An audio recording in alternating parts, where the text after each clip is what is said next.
Hello friends, welcome back to my channel the shining star. और अगर आप Facebook पे देख रहे हैं वहाँ पे भी आप लोगों का बहुत स्वागत है। आज मैं आ चुकी हूँ एक अनबॉक्सिंग वीडियो लेके। तो बहुत दिनों से मेरे पास ये आया था और मुझे टाइम नहीं मिल रहा था, तो फाइनली आज मैंने सोचा कि अनबॉक्सिंग कर ही लेती हूँ। तो मैंने लाया है ये सारे चीज़ें नायका से स्किन केयर मेकअप की चीज़ें तो हर वक्त मैं लाती रहती हूँ, लेकिन इस बार थोड़ा ह्यूज शॉपिंग था क्योंकि मेरे पास जो मेकअप प्रोडक्ट्स थे, जो भी मैं रील्स बनाती हूँ मेकअप करके, सारे चीज़ जो मेरे शादी के टाइम के थे। और शादी के टाइम में जो लाए थे 2021 में मैंने लाया था, और मैंने ना कभी चेक भी नहीं किया कि उस प्रोडक्ट का एक्सपायरी डेट कब है। मैं बहुत चीज़ें एक्सपायरी यूज़ करती रही थी, क्या बताऊँ, मैंने देखा ही नहीं कभी। तो इसके वजह से क्या होता है, ऊपर से मेरा स्किन है कॉम्प्लिकेटेड टोटली, कैसा है, ऑयली है, सेंसिटिव है, फिर बहुत सारा एक्नी प्रोन भी होता है। तो एक्चुअली अगर आपके स्किन में ऐसे चीज़ें होते हैं तो आपको ध्यान रखना चाहिए कि जो भी आप प्रोडक्ट यूज़ कर रहे हैं वो अच्छा है या फिर ब्रांडेड है। तो मैंने ना तब इतना ध्यान नहीं दिया था, और मैंने इस बार सोचा कि नहीं, अभी तो लाना ही पड़ेगा। और मैं हर वक्त वेट करती रहती हूँ कि कब सेल आएगा, उस टाइम मैं ऑर्डर करूँगी। लेकिन क्या होता है, जब सेल आता है तो मेरे पास पैसे नहीं रहते, तो जब सेल नहीं रहता है तब मेरे पास पैसे रहते। तो ऐसे करते करते मेरा कभी ख़रीदना ही नहीं होता था। और अभी तो शादी सीज़न सामने है, फिर मेरा बर्थडे भी सामने है, फिर बहुत सारे फंक्शंस सामने आ रहे हैं, तो मैं तो कभी मेकअप कर ही नहीं पाऊँगी। और मैंने क्या देखा, मेरे कुछ मेकअप की चीज़ में पता नहीं फंगस जैसे कुछ हो गए हैं। मुझे तो डर लग गया है। मैंने बोला अगर मैंने ये सारे चीज़ मेरे स्किन पे लगाया, अगर कुछ हो गया मतलब मैं क्या करूँगी तब। देखो, स्किन डॉक्टर के पास जाके बार बार कुछ फ़ायदा होगा भी या नहीं, और ऊपर से मुझे तो अलग तरीके से मैं बीमार हो जाऊँगी देख देख के। ऐसे स्किन में इतने सारे प्रॉब्लम है, और भी अगर कुछ हो गया तो मैं पागल हो जाऊँगी।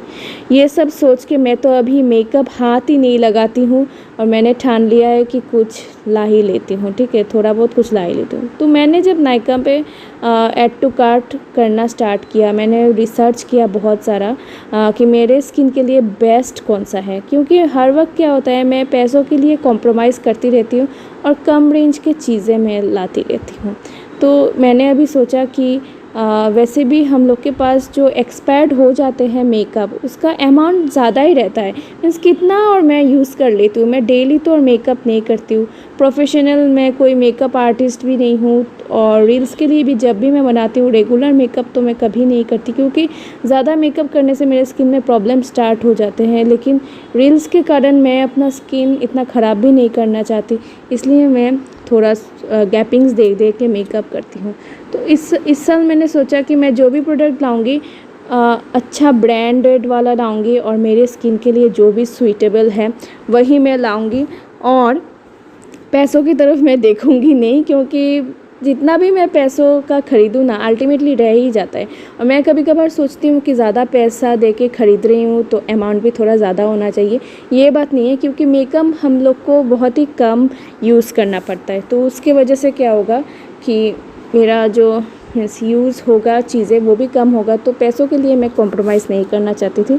तो अभी मैंने जो लाया है, जैसे कि ये आप देख सकते हैं, स्विस ब्यूटी का मैंने लाया है एक हाइलाइटर मैंने लास्ट यूज़ किया था मेबेलिन का, लेकिन मेबेलिन का ख़त्म ही नहीं हुआ था। तो मेरे हस्बैंड बोल रहे थे, मैं तो हस्बैंड के साथ सब कुछ डिस्कस करती हूँ कि मेकअप की चीज़ है, अभी मेकअप की चीज़ों का भी आइडिया हो चुका है मेरे साथ बात करके। तो उसने कहा कि तुम कम रेंज मत देखो, तुम अमाउंट देखो, कम हो तो वेस्टेज भी कम होगा। लेकिन मुझे मिल ही नहीं रहा था।